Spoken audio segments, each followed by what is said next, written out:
மாவட்ட செயலாளர் ஏ தமிழ்ச்செல்வன் அவர்கள் உரையாற்றுவார்.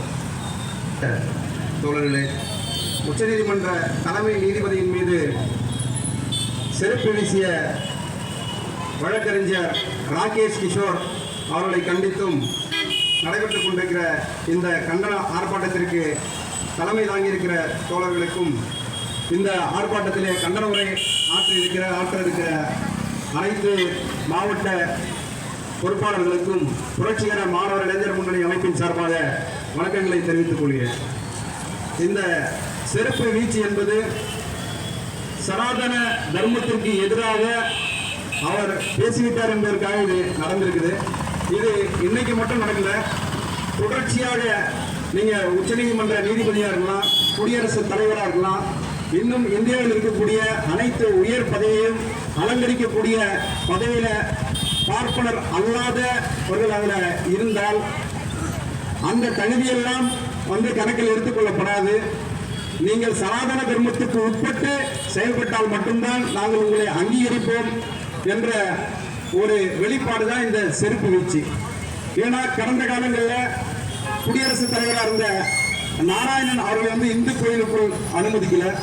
தற்போது இருக்கக்கூடிய குடியரசுத் தலைவர் திரௌபதி முர்மு ராமர் கோயில் திறப்பு விழாவுக்கு அவருக்கு அழைப்புகள் கூட கொடுக்கப்படலை.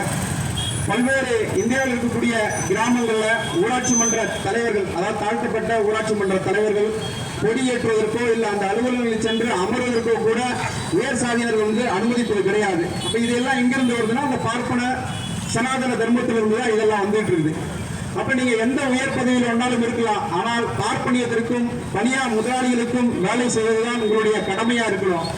அதை விட்டுட்டு நீங்க எங்களை திருத்தக்கூடிய வேலையை செஞ்சீங்கன்னா உங்கள் மீது நாங்கள் செருப்பை வீசுவோம் என்றதுதான் இன்றைக்கு வெளிப்பட்டிருக்குது.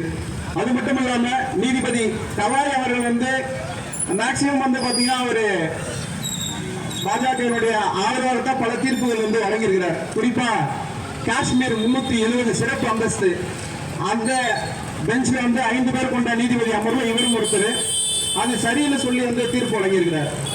அது மட்டும் இல்லாம கடைசியா வக்ஃப் வாரிய சட்ட திருத்தம், அந்த சட்ட திருத்தத்தில் நாடாளுமன்றத்தில் கொண்டு வர சட்டத்தில் எங்களால் தலையிட முடியாது, சில சீர்திருத்தங்களை ஒன்றா நாங்கள் சொல்றோம்னு சொல்லியிருக்கிறார்.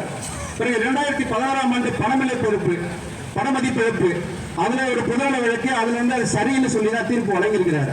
அப்ப பெரும்பான்மையா அவர் இந்த பார்ப்பனியத்திற்கும் பார்ப்பன சனாதனத்திற்கும் தான் தீர்ப்புகளை வழங்கியிருக்கிறார். ஆனா இறுதியாக இந்த விஷ்ணு சிலையை பராமரிக்கப்படணும் போது அது தொல்லியல் துறை கிட்ட கேட்டுக்குவாங்கன்னு ஒரு சரியான தீர்ப்பை சொல்லும் போது அதை ஏற்றுக்கொள்ள முடியாம இன்னைக்கு செருப்பை தூக்கி வீசுகிறாங்க. அப்ப இதுல இருந்து நாம் என்ன புரிந்து கொள்ளணும்னா இந்த பார்ப்பன சனாதனத்திலிருந்து SC ST OBC சமுதாயத்தை சார்ந்தவர்கள் பிளவுபட வேண்டும். ஏன்னா கடந்த காலங்களில் அண்ணா, அம்பேத்கர், பெரியார், நீதி கட்சி இது எல்லாமே இதுல விடுபடுவதற்காக தான் கடுமையா உழைச்சிருக்கிறாங்க. அதன் அடிப்படையில் தான் அந்த தேசிய அதிகாரம் என்பதை உடைத்தெறிந்து மானிய அதிகாரம் கொண்ட பல கட்சிகளை வலுப்பெற செய்தார்கள். ஆனா இன்னைக்கு இந்த மானிய கட்சிகளை எல்லாம் ஒடுக்கிவிட்டு அதிகாரத்தில் இன்றைக்கு இந்தியா முழுவதற்கும் ஒரே கட்சியாக பார்ப்பன வெறி பிடித்த இந்து மத வெறி பிடித்த ராமராஜ்யத்தை அமைத்தே தீர்வோம் என்கின்ற பாஜக இன்னைக்கு வலுப்பெற்று வந்து கொண்டிருக்கிறது. அப்ப இதை முறியடிக்க வேண்டும் சொன்னா நாம் அடிப்படையாக அரசியலமைப்பு சட்டத்தில் சில சட்ட திருத்தங்களை முன்வைக்கப்படணும். அதாவது இன்னைக்கு சாதி இழிவு பேசக்கூடாதுன்னு இருக்குது, ஆனா சாதி பெருமை பேசக்கூடாதுன்னு எங்கேயுமே கிடையாது. சாதி சார்ந்த அரசியல் கட்சிகள், மதம் சார்ந்த கட்சிகள் இன்னைக்கு தொடங்கப்படலான அரசியலமைப்பு சட்டத்திலே இடம் கொடுக்கப்பட்டிருக்கு.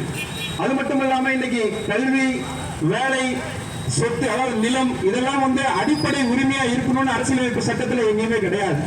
பிறகு மத நிறுவனங்கள் சொத்து வச்சுக்க கூடாதுன்னு எங்கேயும் கிடையாது.